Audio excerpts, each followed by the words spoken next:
José Antonio Marina presenta aquí en Marbella, en el Hospitalillo, su último libro, La vacuna contra la insensatez. Es un placer poder charlar un ratito con usted. ¿En qué punto estamos de insensatez? Porque en el libro habla de falta de seso o de hacer cosas, errar, aun a sabiendas de que lo que estás haciendo está mal. Pues mira, en realidad... Un poquito de todo, ¿no? Sí.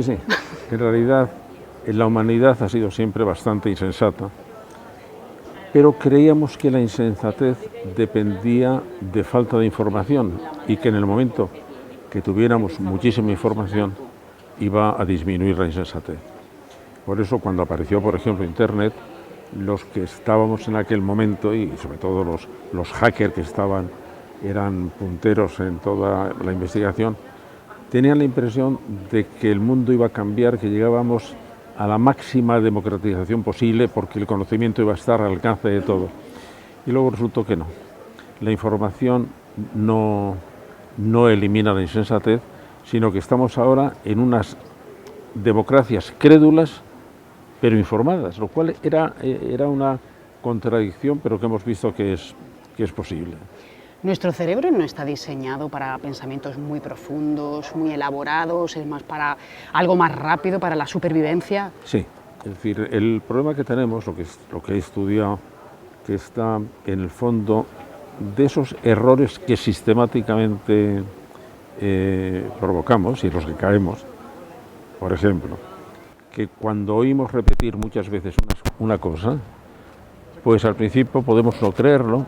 Después empezamos a pensar que es verosímil, un poco después que es probable, y si se repite el suficiente número de veces, acabamos diciendo esto debe ser verdad, porque, como dice el refrán, cuando el río suena, agua lleva.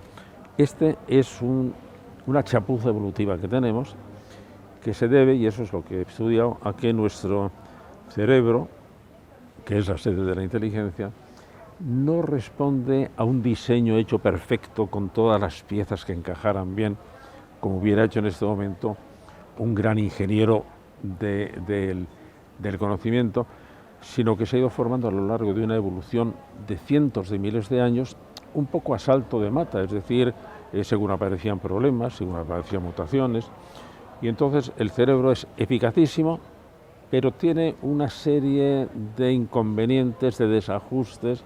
Por ejemplo, tenemos en el cerebro tecnologías neuronales muy antiguas, como son los emocionales, y tecnologías neuronales muy modernas, que aprenden con muchísima rapidez, que debían dirigir a las otras, pero que no acaban de ser lo suficientemente poderosas. Hay que entrenarlas, habla en el libro Sí. de la inteligencia ética. ¿Por dónde pasa Sí. y cómo se trabaja en ella? Bueno, yo creo que lo que tenemos que pensar es que la función principal de la inteligencia, Eva, es resolver problemas. ¿Problemas de qué? Problemas de todo tipo. Y mi idea, es decir, la campaña que yo intento llevar con este libro y cuando hablo, como voy a hablar hoy en Marbella, es que necesitábamos enfocar toda la educación para la resolución de problemas.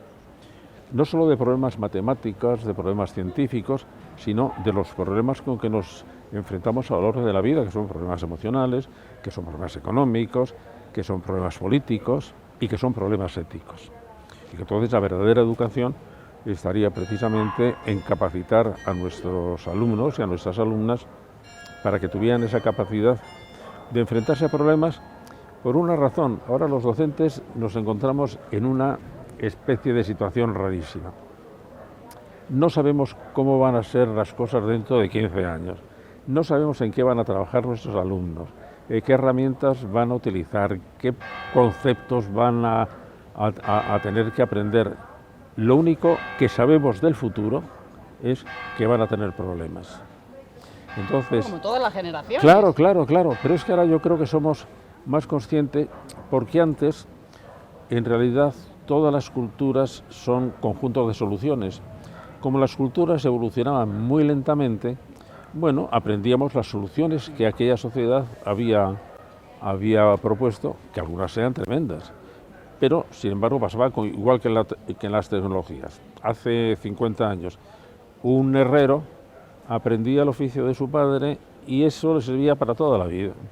Ahora tenemos que estar reciclándonos cada 3 años porque las cosas van a una velocidad tremenda, pero eso debíamos tenerlo en cuenta y preparar a nuestra gente para decir, hay una técnica general de resolución para problemas, que esa es la que a mí me interesa enseñar, que parte es cognitiva, pero parte también es emocional. Es decir, si tú tienes un problema, no hace falta solamente que sepas qué ideas tienes que funcionar, hombre, que tengas la tenacidad para buscarlas, que tengas la valentía para ponerlo en práctica, y todo eso forma parte de la educación profunda que debíamos tener, primero para nuestros alumnos, pero también para la sociedad entera. Nuestra sociedad no sabe resolver problemas y entonces los cronifica o nos tiramos los trastos a la cabeza, y ninguna de las dos cosas es buena solución. No llegamos a nada. Su libro coincide con el ascenso a Trump al gobierno por segunda vez. En el libro dice, bueno, paren rotativas, que quiero meter precisamente este capítulo por la importancia que tiene, y precisamente también en estos días estamos viendo bueno, pues, el protagonismo de Estados Unidos, el protagonismo de Trump, de América primero a, bueno, somos al final el garante de la paz. Pero fíjate, Eva, yo creo que una gran equivocación, que somos muy dados a caer en ellas, en general todo el mundo, pero los españoles en especial, cuando alguien piensa de una manera distinta a nosotros, decimos, este es un loco, este es un tonto, este es un imbécil. No, Trump es un genio de la manipulación política. Entonces, como yo lo que estaba estudiando, porque eso que me interesa es, vamos a ver si podemos vacunarnos contra la manipulación, me venía al pelo este ejemplo, digamos, es que no, por mucho talento que hubiera tenido, no podía haber inventado un personaje que fuera un ejemplo más claro de lo que quiero decir. Entonces, por eso observo con mucho interés todas las jugadas de Trump para ver exactamente cómo consigue convencer a la gente. ¿Y cómo traduce esta jugada? Porque cuando ganó las elecciones, precisamente se le preguntaban a sus votantes por qué lo habían votado, aún a sabiendas de lo que estaba diciendo, y ellos respondían que sabían que las cosas que decía para ganar no las iba a hacer. Claro, entonces, ¿por qué es? Entonces, ahí es lo que me ha interesado en este libro, es por qué caemos en una serie de sesgos cognitivos y afectivos que sabemos que funcionan así. Es decir, caemos un poco en la trampa, entre comillas, de los ilusionistas.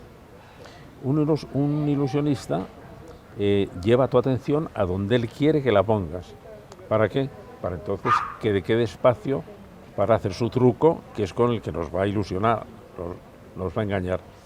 Un personaje como Trump tiene el talento para en cada momento saber dónde quiere poner la atención del mundo entero. Hace 4 días estábamos en todo el follón de la paz en Gaza, de que él iba a ser el protagonista, de que fue milagro, pero de repente se le ocurre en su página, en su correo, es decir, voy a poner unos aranceles del 135% a China. Se acabó. Todo el mundo estaba ya mirando allí, a ver qué va a hacer, el 135%, de manera que él, China, el otro, claro, entre otras cosas, 24 horas después se desdijo. Ya, pero en esas 24 horas, por ejemplo, hubo una serie de personas que ganaron cientos de millones de dólares. ¿Por qué? Porque sabían que en el momento que Trump diga eso, iban a bajar, por ejemplo, los bitcoins. Entonces, si yo compro a plazos bitcoin, los he comprado a un precio y los voy a vender, luego a comprar mucho más barato. Bueno, pero eso es una estafa. Sí, pero todo el mundo sabía que iba a pasar eso. Sí. ¿Y qué pasa? Pues que ya no nos importa. Es decir, lo que ha conseguido Trump es manipulación política, la ha habido siempre. El único cambio es que ahora no nos importa, porque creemos que las cosas son así por un sesgo cognitivo que el Roto, en sus viñetas del País, lo decía con mucha gracia. Bueno, el único motivo para que la gente acepte estar en el infierno es que le convenzamos que no hay otro sitio donde ir. Y te vas calentando poco a poco. Claro, entonces cuando dices, es que la política es así, es que todos van a hacer lo mismo, es que... Entonces, bueno, pues ¿qué voy a hacer? Resignarme. Justo eso es lo que yo he querido evitar, diciendo, tenemos que vacunarnos sobre eso, porque todos podemos caer, es que no podemos ir de listos por el mundo porque nos la van a dar si si nos descuidamos, de manera que tenemos que estar Muy alertas. preparados, muy alertas para... Pero es muy difícil leer entre líneas, porque en su libro hablaba de Hitler, con el que lo comparaba, bueno, de otra manera. Él escribió Mi lucha y ahí decía claramente lo que iba a hacer. Claro. Europa no se preparó o no lo creyó. Claro. Pero fíjate, si pongo ese ejemplo, es por algo que has mencionado tú hace un momento. Cuando era un periodista del New York Times, estaba extrañado porque había seguido la campaña de Trump. Hoy va a intervenir conmigo aquí en Marbella Paco Reyero, que ha seguido las campañas de Trump en Estados Unidos, y él me decía lo mismo. Entonces, hablando con votantes republicanos, les decía, pero bueno, ¿y van a votar a Trump? Sí, pero ¿se da cuenta de lo que está diciendo que va a hacer?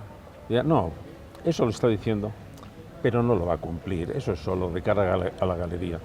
Con Hitler, cuando estaba diciendo en Mi lucha que iba a hacer esto, que no, que esto es únicamente de cara a la galería. De manera que estamos repitiendo un error en que cayeron los alemanes y ahora están cayendo por lo menos el 70% de los republicanos estadounidenses, que son gente lista, que son gente inteligente, que son gente informada, ya, pero tienen sesgos cognitivos en que caemos, como es, por ejemplo, el sesgo cognitivo de identificarnos con una ideología. Eso es un virus que se nos mete, que se nos puede meter a todos. ¿Y por qué es un virus?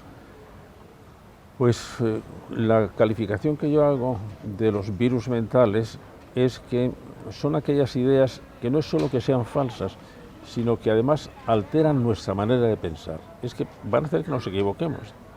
Entonces, el virus ideológico hace que todo el mundo se equivoque. ¿Por qué?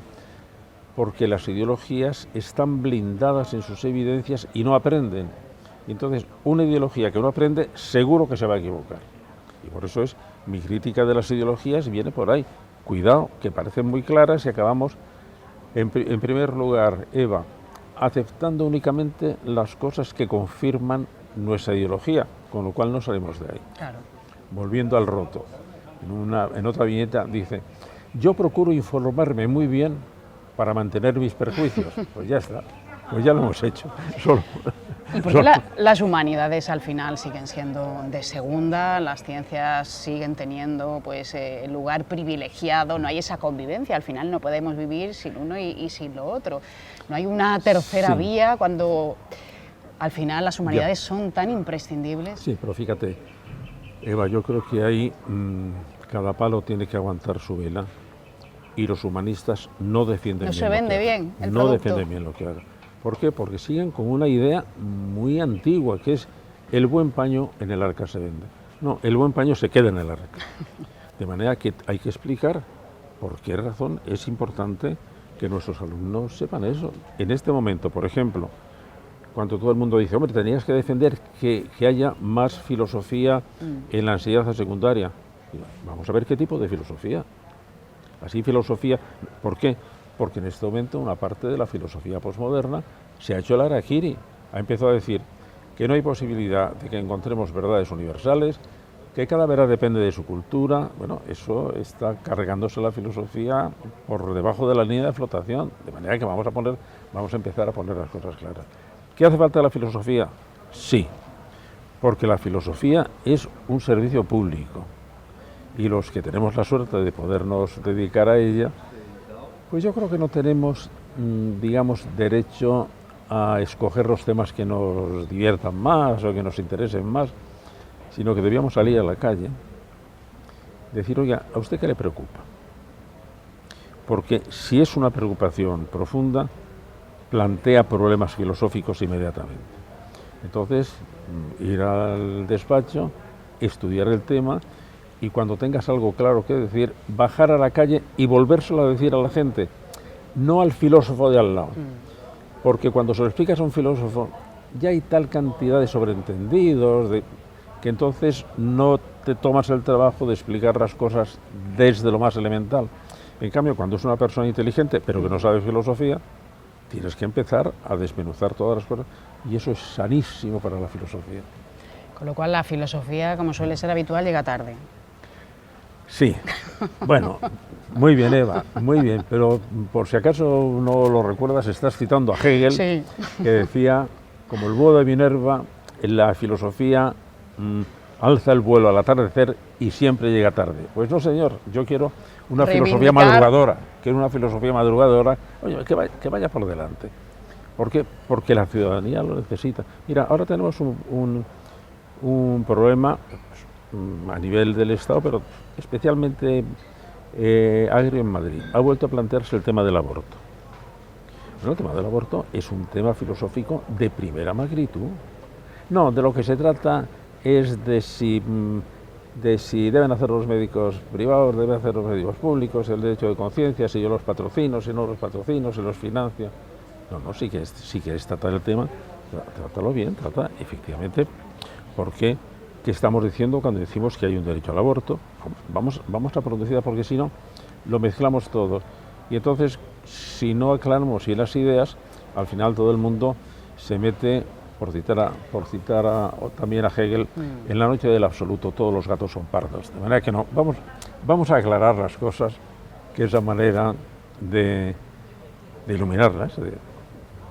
Para concluir y a modo de resumen, ¿cómo podemos todos vacunarnos? No ya solo la gente joven, no solo los niños, que dice, bueno, a través de la educación ya, pero otro tipo de educación, como comentaba, sino en general, la sociedad en general. ¿Cómo hacemos para que los mensajes que nos lleguen nos calen de la mejor manera? ¿Cómo discernir entre mensajes reales, entre opinión, entre información, Yo creo que con varias cosas. Primero, teniendo una clara conciencia, que es una conciencia humilde de lo vulnerables que somos todos a la manipulación.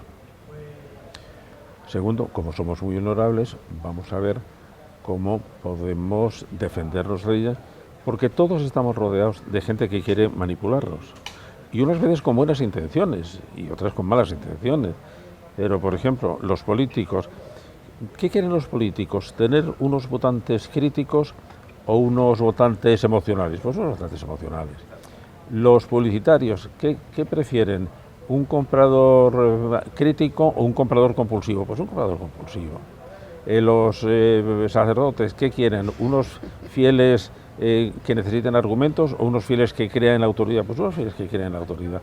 De manera que lo que tenemos que hacer es que estamos hechos así, que eso es un peligro y que debemos desarrollar las vacunas. Y una de las vacunas que en este momento está en decadencia es el pensamiento crítico. Y el pensamiento crítico tiene una formulación muy sencilla. Cuando alguien te diga alguna cosa, pregunta, ¿y usted cómo lo sabe? Y espere a ver qué le dice. Y si la respuesta no le convenza, no le haga ni caso. Y si lo que dice es, lo he mirado en internet, ni caso, menos todavía. De manera que eso es una receta elemental pero infalible. Bueno, pues con esa receta nos quedamos, que nos va a dar mucho que pensar. José Antonio, Marina, muchas gracias. Gracias, Eva, por la charla y por este rincón tan precioso de Marbella en que hemos estado hablando. No era la primera vez que venía a Marbella, ya la conocía, ¿no? Pero no conocía conocía menos la parte antigua.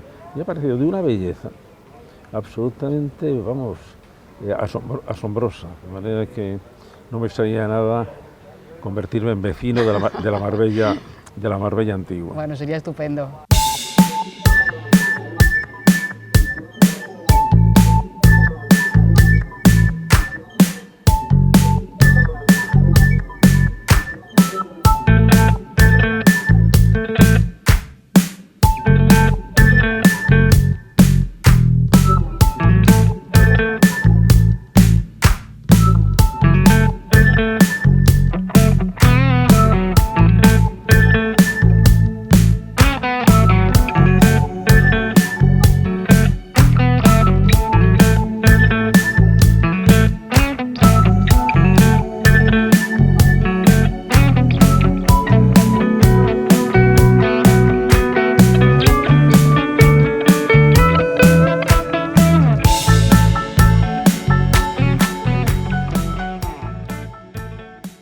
Uno de los grandes protagonistas de Biblioteca de Escritores es David Zucles. Es un ciclo en el que vamos a conocer muchas cosas de su personalidad, de la manera en la que tiene de ordenar los libros y de muchísimas cosas más. David, ¿qué tal? ¿Cómo estás? Muy bien, muy contento de estar aquí. Bueno, es un placer tenerte aquí para, bueno, intentar sacarte algo más, ¿no? Porque te hemos leído muchísimas entrevistas, pero vamos a hablar de cómo ordenas tus libros, de cómo los acumulas. ¿Los tienes en tu casa? ¿Cómo lo haces? Bueno, sí, Jesús irá desgranando esas cuestiones y me pareció muy interesante conocer al autor, conocer sus manías respecto a los libros, sus libros más fetiches, más preferidos. Pero en general los libros los tengo en casa de mis padres. Y como estoy de alquiler, pues tengo solo los que voy almacenando en el último año y medio así. Entonces, cuando no son tantos como los que tengo en casa, tampoco los ordeno ni les doy especial atención. Tengo así manga por hombro un poco. O sea, que quizás no te representa tanto, ¿no?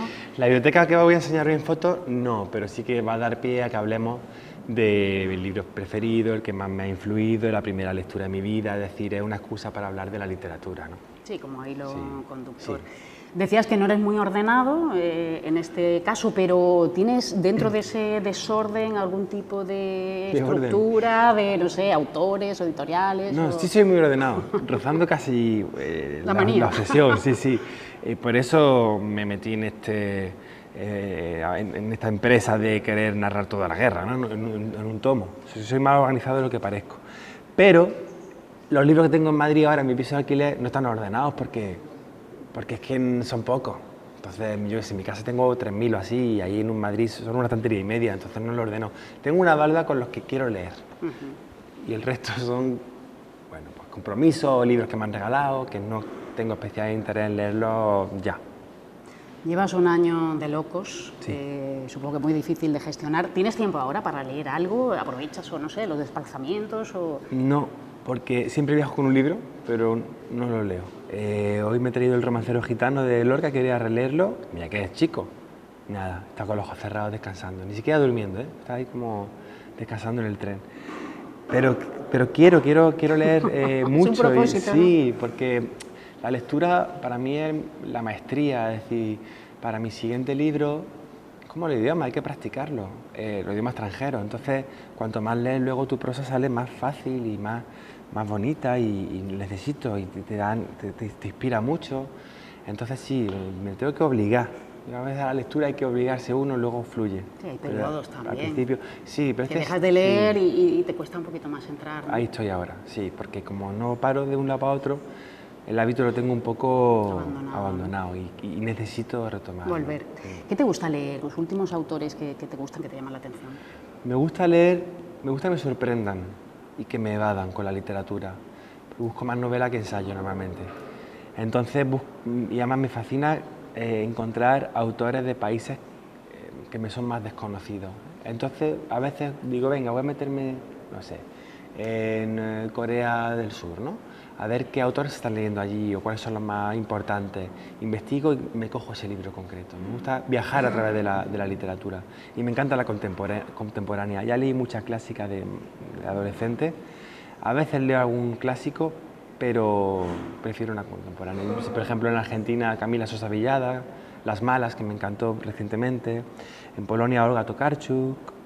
Ahora estoy leyendo se apellida Ding, es un escritor chino que me está fascinando su literatura. Se parece un poco a la de Saramago, pero con toques orientales. Entonces, bueno, intento descubrir el mundo a través de los libros. Tú lees en versión original, ¿no? Sí. Hablas alemán, inglés, francés y entiendo portugués e italiano, pero normalmente, salvo el francés, todo lo leo en castellano, porque me es más fácil, no quiero estar todo el rato pensando... Sí, por ejemplo, creo que hablo bien inglés, pero no es tan fluida la lectura. En francés sí, en francés incluso he leído obras, no sé, por ejemplo, una obra escrita por un autor inglés, me la leo en francés. O sea, me encanta leer en francés. Sí, como traductor te podría pasar, ¿no? Que lees algo y dices, oye, esto está mal traducido, esto... No es tiquismiquis, no, porque yo lo que hago con la lectura es imaginarme la imagen, valga la redundancia, recrear la imagen en la cabeza. Y no soy tan tiquismiquis de que el lenguaje no sea exacto. Mientras haga ese puente entre imagen origen y imagen meta, como se dice en traducción, yo ya feliz, no necesito la exactitud, Ya. que no existe al mismo No, tiempo. hay veces hay traducciones que de repente Hombre, sí. Hay veces que para te y dejan dice, fatal. Esto no puede. sí, me pasó con, no lo cuento hoy, pero el libro más importante de República Checa se llama Las aventuras del soldado Švejk y cogí una edición que no era la de acantilado y no me reía. Digo, bueno, a lo mejor no tengo que reírme, pero luego cogí la de acantilado por Claro. curiosidad y me reía de verdad, que me cuesta mucho reírme con los libros. Y nada, me compré el acantilado eran casi 50 euros y la otra eran 20, pero me quedé con la de acantilado porque yo que era una comedia, entonces era el traductor. Cambia mucho. Me acuerdo hasta del apellido del traductor, creo, Fernando Sabater, no. Fernando algo, bueno, no me acuerdo exactamente, pero le escribí todo. Y le ¿Ah, dije, sí? le dije, enhorabuena, ha Qué hecho maravilla. muy buen trabajo. Sí. Se nota la diferencia, bueno, el poder del traductor en este caso. David, como estabas viviendo este periodo, bueno, supongo que muy complicado gestionar todo esto, porque claro, has pasado del cero a, bueno, súper éxito, la crítica de tu lado, es cierto que también has recibido hate, por otro lado, que a eso tampoco se acostumbra uno, supongo. Justo hoy hablaba con Leandro, que escribe en Zenda, y me decía, David, como un consejo que me ha dado, sabes que hay muchos, no sé cómo decirlo, uclesistas, Sí. pero también hay anti-uclesas, y dice, cuanto más gente te admira, más gente te va a odiar. Dice, así que no te asombres si de vez en cuando aparecen estos haters, ¿no? Digo, no sé, ya lo sé. Los estoy viviendo. Sí, he aprendido una cosa en este proceso de exponerme al público en los medios, y es que, por suerte, por desgracia, más por desgracia, en este país te van a criticar siempre. Entonces, ya puesto a que te critiquen, pues que uno sea exponer mi idea verdadera y ser transparente, porque al final siempre te van a criticar, ¿no? A veces decía, no te mojes mucho en política, que el libro no es todo política, hay más de realismo mágico que de política, y lo más sensato era no mojarse en política. Pero es que me criticaban también así. Me decían equidistante, dije, pues ya se acabó la equidistancia, Yeah. voy a decir lo que pienso, porque me van a criticar, hable o no hable, pues digo lo que pienso, y ya que me critiquen con Sí, pero razón. tampoco te metes de lleno, no te tiras a la No, piscina. porque no O sea, soy no es político. eso, claro, es que no se trata de eso. Ya. ¿no? Pero bueno, que sí, que te critican, pues eso, es muy frecuente que si venden mucho te critiquen.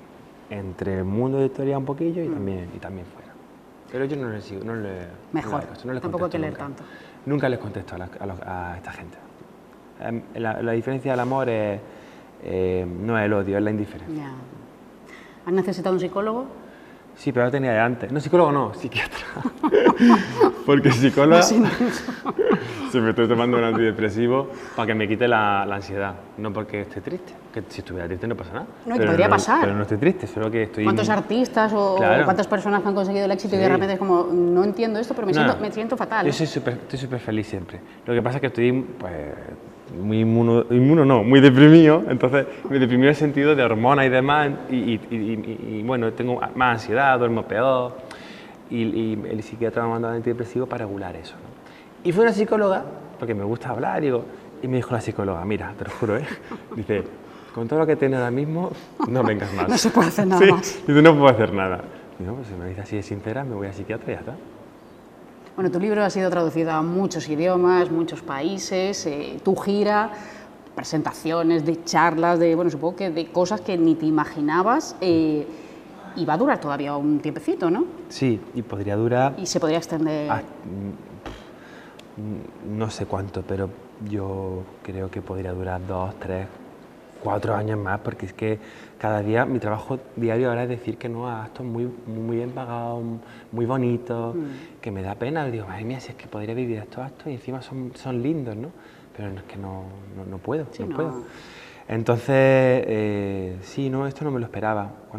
Yo muy pocas veces he fantaseado con el éxito, porque después de 15 años diciéndote que no todo el mundo no le dedica mucho tiempo a esa fantasía, pero las veces que lo hacía, yo pensaba que el éxito era más sencillo, que era ¿Sí? como salir en un medio grande, llegar a una segunda o tercera edición y ya estás en tu casa tranquilo y, Claro, pero las eso copias es se van un vendiendo solas. éxito relativo, el tuyo ha sido un éxito brutal, ¿no? Sí, y que hay mucho trabajo detrás también, ¿eh? O sea, desde... Trabajo de 15 años. Sí, y llevo más de 500 días fuera de casa. Ya. O sea, yo no estoy en casa, yo estoy una vez a la semana para poner una lavadora y ya está. El resto del tiempo estoy en hoteles. ¿Y tú sabías que habías hecho un gran libro? Sí. Sí, o sea, Y- tú confiabas en tu proyecto, aunque te decían que no, Sí, yo confiaba. tú confiabas Sí, en... he sido muy listo y lo veía. Yo decía, este libro tiene una arquitectura sólida, propia, diferente, muy diferente a lo que se ha publicado hasta ahora en este país, y yo decía, yo veía como un arquitecto que termina una obra, pues, ¿qué pasa? Que es raro que diga, oye, qué bien está construida. Pues yo miraba el libro y decía, pues está bien. Ahora, eso no te asegura el éxito. Ya, no, para de nada. hecho, a mi Puedes amigo, hacer cosas maravillosas. claro, Sí. yo le decía a mi amigo, pues ojalá llegue a una segunda edición y van 25. Es decir, te lo prometo, te lo juro, que yo no pensaba que esto iba a pasar porque es muy difícil hacerte un hueco y lo digo por experiencia, vaya. Sí. Pero lo siento si suena pedante, pero estoy muy orgulloso de mis niños. O sea, lo he trabajado 15 años, como escribí una tesis, tiene sus fisuras, por supuesto, me encantaría reescribirlo, no se puede, pero tal y como está, pues estoy muy contento. No, y tener el tiempo, disponer de ello para hacer un libro tan meditado, tan trabajado, tan documentado. ¿Ahora tienes ganas de escribir o con todo lo que tienes? Sí. Porque para mí escribir supone también relajarte, porque no puedo hacerlo al mismo tiempo. Entonces ahora no estoy escribiendo. Y cuando termine la gira, cuando yo le ponga fin, pues me podría escribir, que va a ser en enero del 27. Me voy a Praga. Me mudo 1 año o 2, allí, a un país... Donde no te conozca nadie. No conozco nada, no conozco el idioma, no sé nada, y me encanta. Y sé que solamente sé que es Praga el 1 de enero del 27. Ahí Igual estaré. cambias, ¿eh? Pueden pasar Sí, muchas pero cosas. ahora- Pueden pasar muchas cosas de aquí Pueden pasar a- muchas cosas. Enamorarme de Eso te alguien. iba a decir, te sí. puedes enamorar, de El repente amor- te puedes ir a... Pero ya verás. Igual ya, sí, ya ¿eh? hablaremos Igual luego en el sí. 27. Ojalá. Pero si no es por amor, yo tengo como epifanía y tuve una de decir Praga en el 27. Y es que no se va ahí, ¿eh? Bueno, no sé yo, igual no. Luego lo hablamos. Si es por amor, me quedo. Me voy donde sea por amor. Pero tampoco tengo tiempo ahora para el amor, o sea que... Bueno, lo tendrás. El amor propio, el amor de los lectores. Ya, no, el amor es el amor, Sí, o sea, sí, no está. tiene más... Los lectores me dan mucho amor. Sí. Bueno, eso asusta un poco, yo creo. A mí me gusta. Es que me toque, que me digan, una foto contigo, un beso. ¿Te puedo dar un beso? Yo, claro. A mí eso me gusta. Bueno, David, un privilegio haber charlado un ratito contigo porque van a abrir las puertas, de hecho nos están esperando. Así que, bueno, pues mucha suerte en este año y bueno, que nos veamos y bueno, a ver dónde te lleva la vida. Y que te podamos leer muy prontito también. Sí, intentaré que si no sean 15 años. No, Eso por fue favor. por circunstancias ajenas. No nos da la vida tampoco. No. No llegamos. De pena. Gracias, David. Bueno, a vosotros.